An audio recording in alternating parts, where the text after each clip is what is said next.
अशांत मन की शुरुआत। आरव एक साधारण सा इंसान था।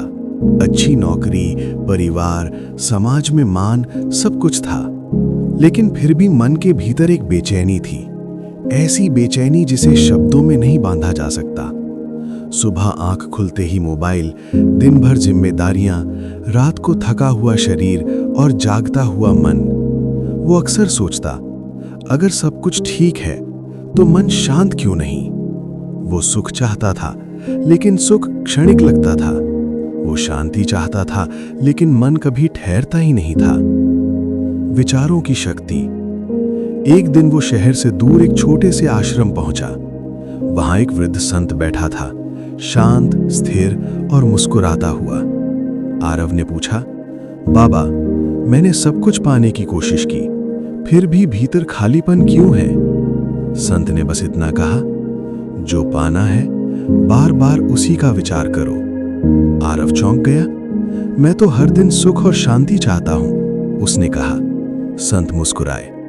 चाहना और विचार करना अलग बातें हैं पुत्र। तू दिन भर किसका विचार करता है, वही तेरी दिशा तय करता है। मन का रहस्य। संत ने कहा, मन खेत की तरह है। जो बीज बार बार डाला जाएगा वही उगेगा। अगर तू बार बार चिंता का बीज डालेगा तो बेचैनी उगेगी। अगर तू बार बार तुलना का बीज डालेगा तो दुख उगेगा। और अगर तू बार बार परमात्मा का स्मरण करेगा तो शांति स्वयं प्रकट होगी। आरव पहली बार समझ रहा था कि समस्या बाहर नहीं, उसके विचारों में थी। सुख की खोज।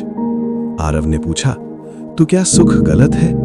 संत ने उत्तर दिया, सुख गलत नहीं है, लेकिन सुख को लक्ष्य बनाना मन को भटका देता है। क्योंकि सुख परिस्थिति पर निर्भर है, आज है कल नहीं। जो सुख चाहता है वो हमेशा डर में जीता है कि कहीं छिन ना जाए। आरव को अपने जीवन की सच्चाई दिखने लगी। शांति का अर्थ। और शांति? आरव ने पूछा। संत बोले, शांति कोई वस्तु नहीं, ये एक अवस्था है। जब मन को ये स्वीकार हो जाए कि जो हो रहा है उसमें भी ईश्वर की योजना है, तब शांति आती है। शांति तब आती है जब अपेक्षा समाप्त होती है और विश्वास जन्म लेता है। परमात्मा की ओर यात्रा। संत ने धीरे से कहा, जो परमात्मा को पाना चाहता है वो दुनिया से नहीं भागता, वो बस हर कार्य में ईश्वर को याद करता है। चलते हुए, काम करते हुए, सांस लेते हुए, हर क्षण। आरव की आंखों में आंसू आ गए, क्योंकि उसने समझ लिया था वो परमात्मा को ढूंढ रहा था बिना उसका विचार किए। अभ्यास की शुरुआत। संत ने उसे एक साधना दी।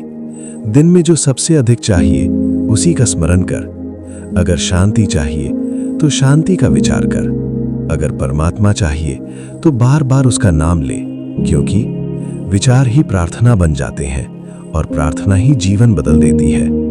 परिवर्तन। समय बीतने लगा। आरव की परिस्थितियां वही थीं, लेकिन मन बदल गया था। अब वो शिकायत नहीं करता था। अब वो हर कठिनाई में भी कुछ सीख ढूंढता था। धीरे धीरे बेचैनी कम होने लगी, मन ठहरने लगा। वो समझ गया, सुख बाहर नहीं, शांति भीतर है, और परमात्मा हर विचार के बीच मौन में छिपा है। अंतिम सत्य।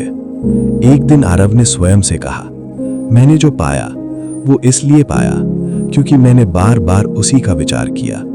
और तब उसे ये सत्य समझ आया, जो पाना है बार बार उसका विचार करो। शांति चाहिए तो शांति का विचार करो। सुख चाहिए तो कृतज्ञता का विचार करो। और अगर परमात्मा को पाना है तो हर सांस में उसी को याद करो। समापन। क्योंकि मनुष्य वही बनता है जिसका वो चिंतन करता है, और जिसका चिंतन बार बार होता है वही एक दिन जीवन की सच्चाई बन जाता है। यहीं पर कहानी खत्म होती है दोस्त।